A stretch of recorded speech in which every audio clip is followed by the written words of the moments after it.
There's one last topic I kind of want to talk about during this episode, and normally if you aren't familiar, a lot of these podcasts I kind of talk like theme park kind of stuff. Mainly it's been a lot of Disney talk over the last year or so. It feels like for the most part is when I talk about theme parks and stuff, it's spelled like Disney or whatever.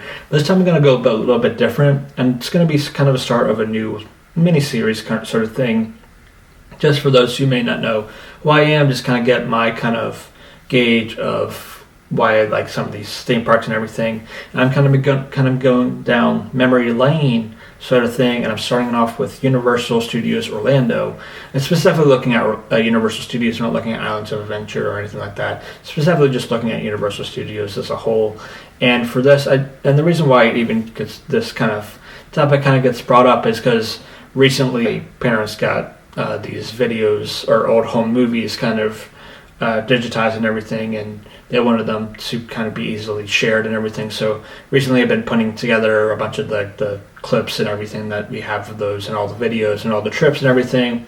And with those, a lot of those trips and everything or videos is us on vacation somewhere, and a majority of them is at a theme park, mainly Disney for the most part. But there are a couple of Universal ones in there, and that's why I kind of want to go down this nostalgia kind of going down memory lane sort of thing with these. So it's been probably a few years since I've last actually stepped foot into Universal Studios and everything. I think the last time I went was back in 2022, back when I was down there for about 10 days or so. And I talked about it in a previous episode, but right around sort of 23, just about, when I was talking more about my trip then and everything. But the reason why I wanted to talk about, or kind of go down memory lane, obviously, like I mentioned, outside of just going back kind of down memory lane and everything, is we also have a trip planned later this year to go out to Orlando, hit up Disney, and I'm planning on doing a day or two at Universal and everything. And this is kind of like a little preview of what you may see of a future video that I want to do there, kind of going down my own rabbit hole of what I used to enjoy doing when I was down at Universal. And that video, obviously, I'm going to be down at Universal proper and everything, so I'm going to show more so stuff I like doing and everything. And the park as a whole, going down memory lane sort of thing, has definitely changed a lot over the last, obviously, how many years it's been along. And obviously that's not any secret at all. Theme parks are changing all the time. They always want to update their stuff and everything. And Universal specifically, it seems like they very much like to appease their base. And it's very obvious what their base is, and that's just that there's kind of young kind of adults to kind of early teenage years sort of thing. Pretty much when you start wanting to hit more thrill attractions and everything, or to do more thrilling sort of stuff, and you can see that's how Universal really, especially some of the stuff they've come out with, that's been very much on the forefront of who they're trying to appeal to. Not really much on the small family front. If you're doing that, you're obviously going to be probably hitting more so up Disney, because there's going to be more stuff for you to do there. And obviously we were no different to this, because when I went down there a few years back on a family trip, I was down there with my siblings and everything, and my one niece was about a year and a half at the time, and there just wasn't a lot for her to do at that time, just because she just wasn't really tall enough to do anything really in Universal proper. And that's how it feels like it's changed so much, even to back when I was growing up. And the reason why I bring up those movies is because one of the things I always enjoyed when I would go to Universal as a kid growing up was the fact that they had Nickelodeon Studios there, and I was a big Nickelodeon fan. Always enjoyed the early kids cartoons of the 90s and early 2000s and everything, and even some of the shows that they had at Nickelodeon Studios back when it was Guts and Legends of the Hidden Temple and all those figured out, all those shows that used to record there all the time. And for me, it was one of those things where I just enjoyed it as a kid, even as a kid, this is, even though when we would go there at that point, and when those videos take place, it was probably around 2003, early 2000 sort of thing. So at this point, that's not really being used for production from Nickelodeon or anything like that. But for me, it was still that feeling of, I'm in the same place just about. I know it's not the same area, but it was the same place where they filmed these shows that I enjoyed so much, and I'm one of those kids partaking in one of those games and everything. And it was always a fun thing to do, to see all those things and everything, see the slime, see the little like geyser sort of fountain thing they had that would be of slime and everything. And you'd wait so long just to do that. And that was pretty much it. As a kid, that was something I very much enjoyed doing. And I kind of wish they had more of those sort of things at Universal now. I know nowadays they have the little Despicable Me kind of Illuminations movies kind of area at the front of the park where that kind of area used to be. But there's still not a lot for like young kids like that to really enjoy. And I wish they could incorporate that more things where they can play a little game or something like that, where they can have like a fun little attraction sort of thing like that.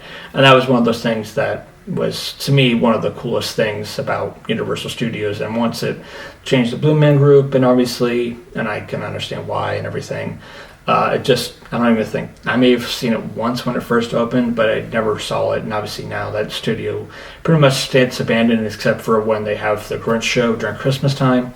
Outside of that, it's pretty much sits empty and everything. But it's one of those things where I wish they had a little more things here and there for small-ish kind of families. And obviously, I've been there a few times since as like an adult and everything. And I still have fun there. I still enjoy those thrill attractions and everything. But I do enjoy like a good dark ride. E.T. is a fantastic ride, and eventually, not this podcast, but in a future episode, a future video, I do want to do, because I did it years ago and I never did one for Universal, was top 5 rides at Disney. I'm going to do one for Universal Studios as well. I'm going to be doing that at some point, I don't know when, but obviously follow and subscribe to the pages if you want to find when that comes out and everything.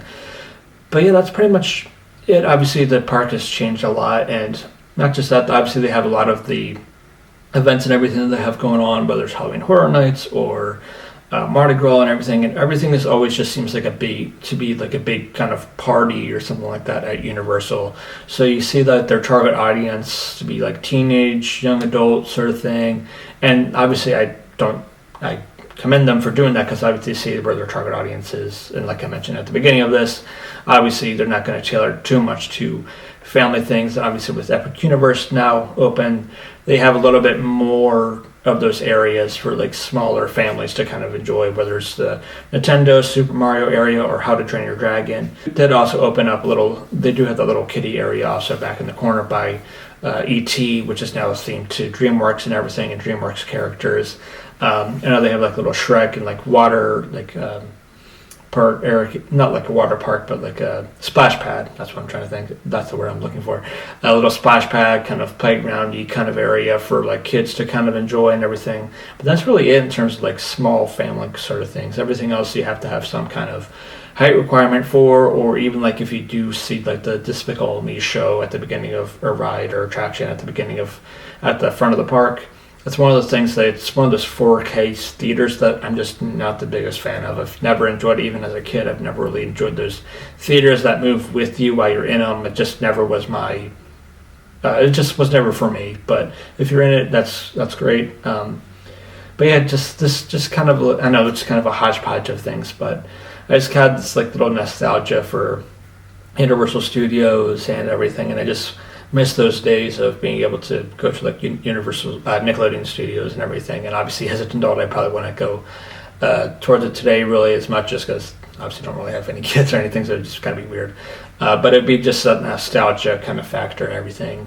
But I do like seeing the changes they do keep making to Universal, and I'm definitely still a Universal fan, not as much as I am with like Disney obviously, but it's still just as much for theme park wise. Universal is still great and everything, so you're obviously kind of bound to have fun, and they're always going to be changing. And I know right now they have another roller coaster going because they tore down Rip Ride Rocket, which is there for years and years, to another Fast and Furious roller coaster. And normally whenever they do a roller coaster, especially the last few that they've made for Universal, it's always been great. It's always been pretty smooth and everything, especially with the last coaster that was also very fun, smooth sort of ride. Even Hagrid's is just another great kind of roller coaster and everything. But those are some of the things I kind of think about in terms of just nostalgia and everything, and what I miss and everything with Universal, and kind of wish they had some of that kind of back and everything. Some places they do, some places they don't. But yeah, that's all I really have in terms of going down this rabbit hole of talking about Universal and all that.